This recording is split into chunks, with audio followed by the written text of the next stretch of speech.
नमस्कार. आपण लहानपणापासून एक गोष्ट ऐकलेली आहे. एका मुलाला खूप त्याने खून, दरोडे, चोरीबिरी केली म्हणून फाशीची शिक्षा होते. तेव्हा त्याला शिक्षा सांगितल्यावर तो आईला न्यायालयातच आईला भेटायचं आहे म्हणून सांगतो आणि आईला करकचून चावतो. आणि न्यायालयाने विचारलं, अरे तुला एवढी शिक्षा दिली तरी तू अजून आईला पण हे करतोय, गुन्हा करतोयस.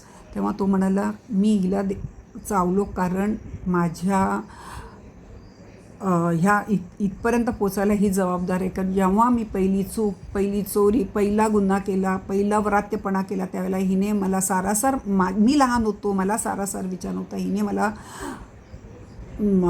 त्या चांगल्या गोष्टी शिकवल्या नाहीत. तिने माझ्या चुकीवर पांघरून घातलं, त्याचं कौतुक केलं म्हणून मी तो वाढवत गेली, माझ्यातली क्रूरता वाढत गेली.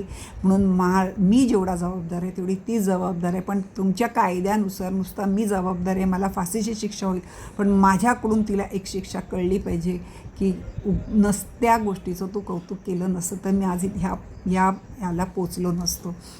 ही गोष्ट आपण सगळ्यांनी ऐकलेली आहे. याची मला आठवण आली कारण मी 2 दिवसापूर्वीच एक हे घातला की जसं पुरुष जेव्हा नको नको ते गुन्हे करतात, रेप वगैरेचे किंवा खुन्याचे, त्याला आपल्याला अपेक्षा असते ह्याची लवकरात लवकर निवाडा व्हायला पाहिजे, याचा एन्काउंटर व्हायला पाहिजे. तर आता सियाच्या एन्काउंटरची आपण मागणी करू का? त्याला आयांनी उत्तर दिलेलं आहे, बायकांनी हे उत्तर दिलेलं आहे की आई वडील पण तेवढेच जबाबदार आहेत, तर त्यांनाही शिक्षा व्हायला पाहिजे. म्हणून मला ही गोष्ट आठवली, जेवढे आई वडील पण जबाबदार आहे. पण खरंच आई वडील जबाबदार आहेत का हो? मला आत्ताच्या परिस्थितीमध्ये मोबाईलमधून हल्ली बोलावं लागत नाही, चॅटिंगमध्ये कामं होत आहेत. मोबाईल हातात घेतल्यावर चॅटिंगमध्ये कामं होत आहेत. दुसरी गोष्ट म्हणजे तुम्हाला सांगते, मी एवढी मोठी आहे, मला माहिती आहे मोबाईलमध्ये खोट्या नावाने, फेसबुकमध्ये तर मॅक्झिमम खोट्या नावाने, म्हणजे बायकासुद्धा पुरुषांच्या नावाने बायका, बायकांच्या नावाने पुरुष, काही चाललेलं असतं. मला स्वतःला एक निंबाळकर म्हणून बाई, मला माहिती आहे तो पुरुष आहे आणि तोही मुसलमान पुरुष आहे. नको तिकडे येऊन, नको त्या ह्याच्यावर येऊन काही बरळत असते. एक सूर्यवंशी सगळ्या मेसेजला नुसती स्माईल, म्हणजे सियाचं पण हे प्रकरण घातलं तरी नुसती स्माईल घालते. प्रत्येक गोष्टीला मुद्दामून करतात. मला ह्यांची आयडेंटिटी माहिती आहे. ह्या खोट्या नावाने येतात, फोटोही लावत नाहीत, स्वतःचे चेहरे दाखवत नाहीत. आणि अशा पद्धतीने जर आपल्यासारख्यांना मोठ्यांना ही लोक फसवतात, मग ही लहान लहान मुलं का नाही फसवणार? आणि घरात बोलायला कोण नाही, आईवडील कामाला गेलेले, विभक्त कुटुंब पद्धती, आजी आजोबांचं लक्ष नाही, कोणी बोललेलं, आपल्या मुलांना बोललेलं पालकांना आवडत नाही. मग अशा पद्धतीने खोटी आयडेंटिटी घेऊन पण तुमच्या मुलांना फसवणारे किती लोक असतील हो या समाज माध्यमावर. आणि आपल्यापेक्षा जास्त त्यांना समाज माध्यम माहिती असं आपल्याला वाटतं, पण फसवणारे आपल्या आहेत हेच त्यांच्या सारासार बुद्धीला तेच माहीत नाही ना की ह्या जगात फसवणारे लोक पण तेवढीच आहेत, खोट्या नावाने पण येऊ शकतात. खूप कठीण परिस्थिती आहे. मला आठवतं माझ्या घरी लँडलाईन होता, फोन आल्या पहिला कोणाचा फोन म्हणून माझ्या सासूबाई विचारायच्या, म्हणजे आम्हाला बोलायलाही द्यायच्या नाही. माझी मुलीचं आणि सासूबाईंचं नेहमीच, आजी मला पहिलं बोलू तरी दे, मग तुला मी सांगते ना, मला तरी फोन घेतल्यावर कळू दे कोणाचा फोन आहे का, फोन उचलायच्या आधी कळणार का कोणाचा फोन आला. पण तो आमच्यावर एक आम्हाला पण एक त्रयस्थाचा फोन सतत का येतो आहे वगैरे हे त्यांच्याकडे त्याचं लक्ष सासूबाईंचं असायचं. आम्हालाही लक्ष, अरे त्या ऐकणाऱ्या आहेत, एक भीती असायची, दडपण असायचं. आणि त्यामुळे चुकीचं वागणं व्हायचं नाही. पण हेच आता बिलकुलच भीती राहिलेली नाही, बिलकुलच कोणाची भीती राहिलेली नाही. कोरोनानंतर सगळ्यांच्याच हातात मोबाईल आहे, खरं खोटं काहीच कळायला मार्ग नाही. अशा पद्धतीच्या बघतात. आणि आता त्या सोनम रघुवंशीला सोडलेलं पण तिने पाहिलं होतं. मग काय होत नाही, फक्त 1-2 महिने जेलमध्ये राहू, मग आपण सुटून येऊ असं वाटतं. मग अशा परिस्थिती, पण पहिल्यांदा खूप मुलं असल्यामुळे घरामध्येच आपली भावंडं खूप असल्यामुळे तेच जासूस होते. कोण चुकत असेल तर घरात ह्या गोष्टी कळत होत्या.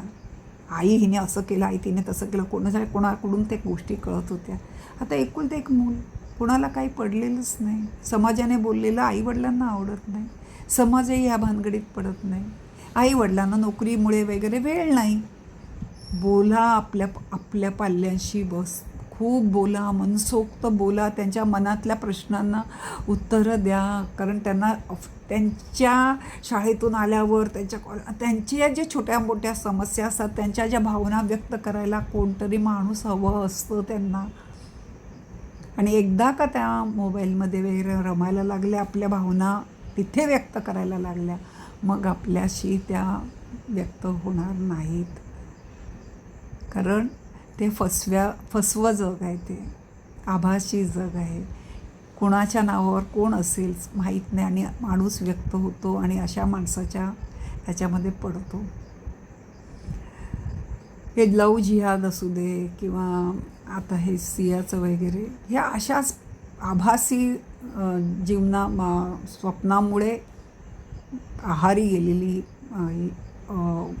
म्हणून अशी पावलं उचलतात असं मला वाटतं. सत्य स्वीकारता येत नाही. ही क्रूरता, आपला जीव देणं किंवा दुसऱ्याचा जीव घेणं, दोन्ही ही क्रूरता सुचतेच कशी.